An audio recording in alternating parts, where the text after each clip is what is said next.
И терпение оно бывает трех видов. Терпение к выполнению того, что повелел Аллах, терпение в отношении того, что запретил Аллах, и терпение к предопределению Аллаха, который причиняет боль. Терпение в отношении того, что повелел Аллах. Почему терпение?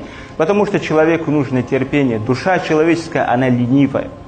Когда ты что-то узнаешь, какое-то дело хочешь благое сделать, твоя душа, она ленивая, она не хочет это делать. Ленится это делать. Утром, чтобы встать намаз, нужно проявить терпение, перебороть в душе эту лень. Чтобы пойти кому-то помочь в каком-то деле ради Аллаха, для этого нужно терпение, перебороть себя в этом деле. Терпение по отношению к тому, что запретил Аллах. То есть Аллах запретил какие-то вещи, и они являются любимыми для человеческих душ.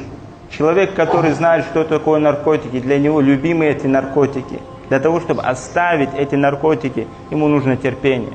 Человек, который привык пить спиртное, вина, коньяки, ему они нравятся, он хочет их пить и желает. Для того, чтобы оставить это, ради Аллаха, он должен проявить терпение, сдержать себя. То же самое, будь то увлечение мужчин к женщинам. Нравится им. Однако, чтобы это перебороть, нужно терпение, чтобы запретное не сделать. И терпение к предопределению Аллаха, которое причиняет боль. Потому что жизнь такая. Аллах предопределяет вещи, которые могут причинить человеку боль. Будь то потеря близкого человека, или родителей, или детей.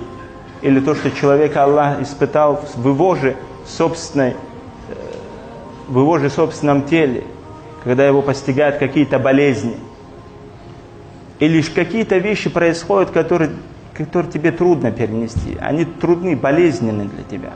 Больно. Ты не можешь их заменить. Предопределил Аллах, ты никак на них повлиять не можешь. Вот здесь тебе нужно терпение проявлять.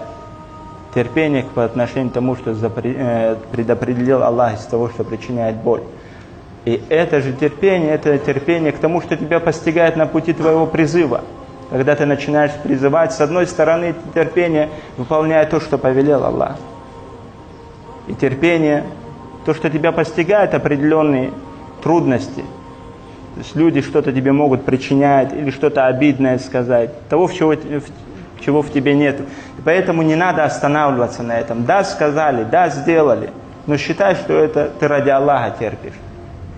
Не надо оставлять это. Продолжай ради Аллаха. Не для людей, не для кого. Ради Аллаха просто продолжай.